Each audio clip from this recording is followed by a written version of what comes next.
Bonsoir à toutes, je suis très contente de vous retrouver ce soir en direct du Marriott où Vanessa, qui est à mes côtés, m'a fait donc l'honneur d'accepter une interview auprès de moi.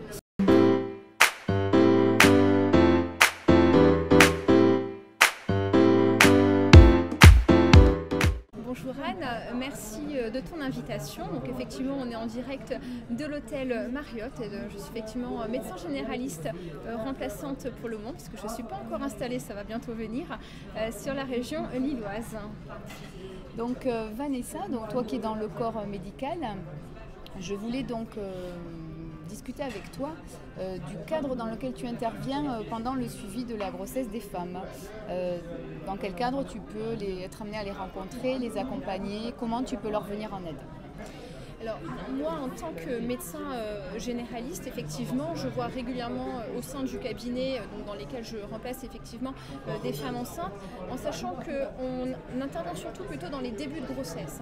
Alors le médecin généraliste peut suivre la femme enceinte normalement jusqu'à son terme, mais il est de pratique de passer la main en général aux sages-femmes ou aux gynéco-obstétriciens à partir de 6 mois. Donc moi je gère habituellement les grossesses de 0 à 6 mois, donc avec les suivis classiques que tu connais très bien, voilà. Mais après je passe effectivement la main parce que j'estime que c'est pas ma formation et je suis pas la plus formée et je saurais peut-être pas accompagner la femme jusqu'à la fin de sa grossesse.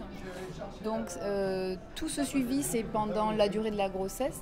Je suppose que tu les revois régulièrement une fois qu'elles ont accouché. Alors tout à fait, et d'ailleurs c'est le côté que j'aime beaucoup. Alors après il y a des mamans qui décident effectivement de faire suivre leur nouveau-né par le pédiatre, mais en général on reçoit effectivement les mamans qui viennent d'accoucher avec leur nouveau-né, puisqu'on les voit à 16 jours, puis ensuite à 14 jours, puis un mois, donc on les voit assez fréquemment.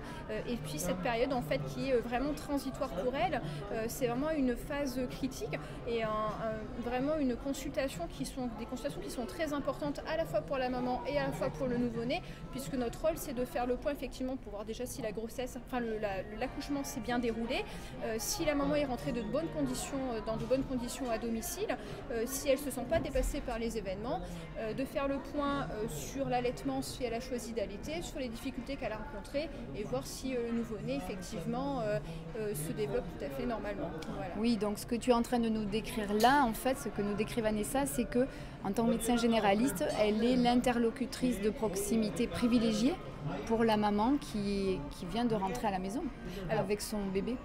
Oui, tu as parfaitement raison. Alors c'est vrai que maintenant, tu le sais très bien, il y a le système Prado qui a été mis en place, qui est qui est efficace en soi, où justement vous passez à domicile 1 à 3 fois, il me semble, je n'ai pas le nombre exact, mais je crois qu'il y a une limitation qui est donnée quand il y a besoin. Donc c'est vrai que c'est pratique parce que la maman n'a pas besoin de se déplacer au cabinet médical, mais de toute façon, elles sont quand même obligées de venir nous voir pour l'examen des 7 jours et on fait ce relais entre la maternité, le retour à domicile. Alors c'est vrai que peut-être tous les médecins ne le font pas de la même façon parce qu'on a chacun nos orientations.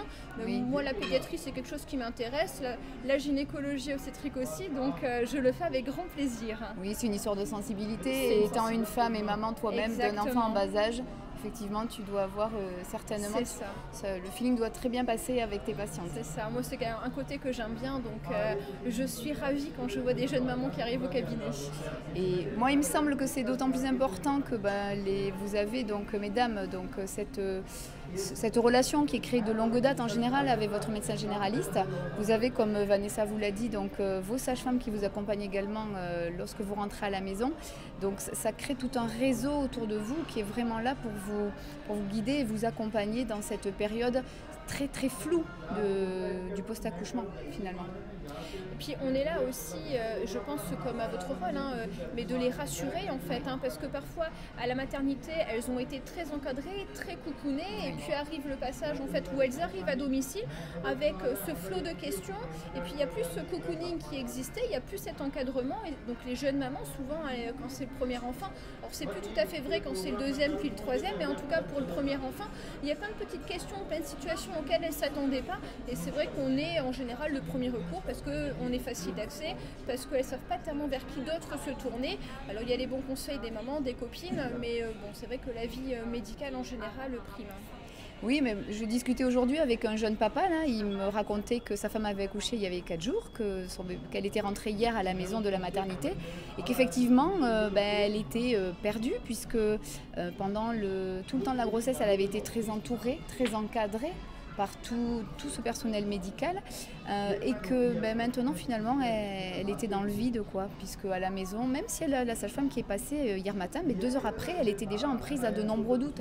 Donc ce qui m'interpelle en fait c'est, comme tu dis, tu arrives à leur venir beaucoup en aide, mais dans quelle mesure en fait tu arrives à leur venir en aide, à répondre à leurs attentes, et qu'est-ce qui te donne l'impression parfois que quelque part tout ça c'est soumis à certaines limites?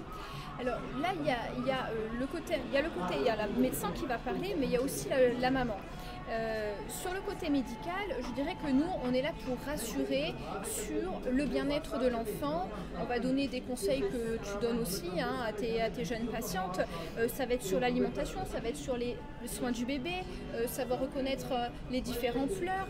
Tout ça, on est là pour les rassurer, leur apprendre aussi à se faire confiance dans la limite, effectivement, parce que c'est pas une consultation souvent d'un quart d'heure, 20 minutes, une demi-heure qu'on arrive à tout faire. Donc on essaye, quand on voit que les mamans sont un petit peu anxieuses, parfois on les fait revenir. Mais voilà, on va les aider vraiment nous dans un cadre médical. Après, c'est vrai qu'on ne peut pas leur apporter le confort qu'elles avaient à la maternité. On ne peut pas non plus trop les encadrer parce que c'est à elles de faire leur pas de jeune maman. Alors ça, c'est pour le côté médical.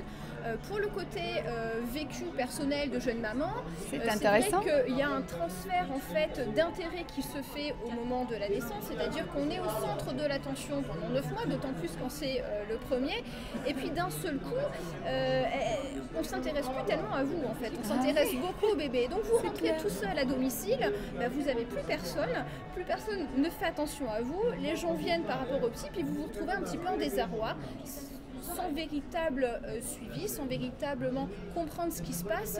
Et bon, là, d'expérience personnelle, mais ça évidemment ne concerne que moi, mais je pense que je ne suis pas la seule au vu de ce que je peux entendre. Il y a quand même effectivement un côté émotionnel qui n'est pas forcément toujours compris, pas toujours pris en compte. Et je pense qu'il y a une carence effectivement de ce côté-là, sur le côté attention, encadrement qui peut se faire ensuite à la maison. Il y a le côté médical, il y a le côté émotionnel, il y a un entre-deux bien évidemment, oui, mais le médecin effectivement il est là sur le côté médical. Nous on va vraiment apporter des réponses à des questions concrètes des mamans, mais on ne peut pas intervenir pour d'autres choses en général. Oui, et puis comme Vanessa l'a bien dit, pardon, une consultation médicale à un temps donné.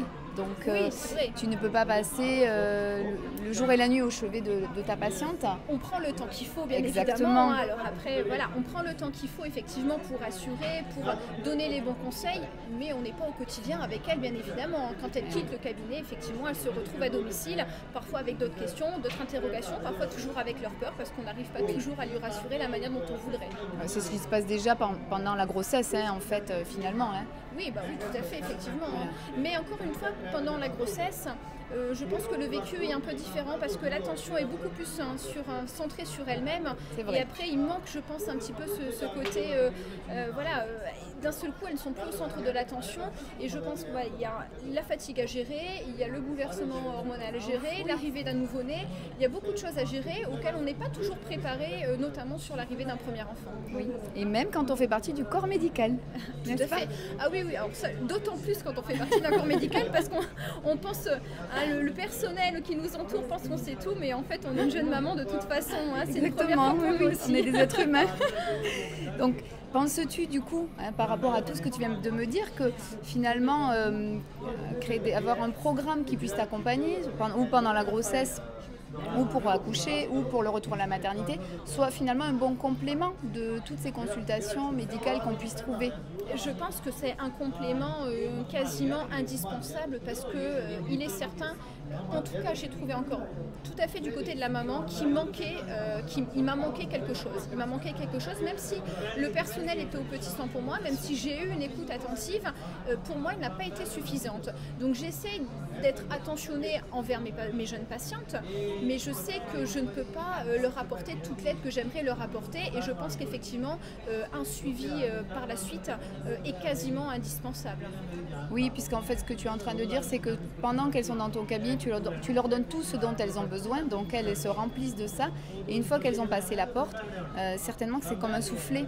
Tout le bon qu'elles ont reçu, toute la bienveillance qu'elles ont reçue de la part du praticien retombe, les questions remontent et c'est reparti, le petit vélo qui tourne, les nouvelles questions, les nouvelles peurs, les nouveaux doutes. Ben oui, puisqu'effectivement il manque cet entourage médical, et puis les émotions, on sait qu'elles varient aussi dans la journée, elles varient en fonction de comment on va interagir avec son bébé, elles varient en fonction de l'interaction avec les personnes qui vivent au domicile ou qui viennent nous rendre visite. Oh, oui. Voilà, on sait que c'est pas toujours facile à gérer, donc oui, effectivement, il faut, je pense, avoir une petite piqûre de rappel qui va venir un petit peu si on veut nous remettre un peu dans le droit chemin au quotidien, quoi. Oui, en fait, un véritable soutien.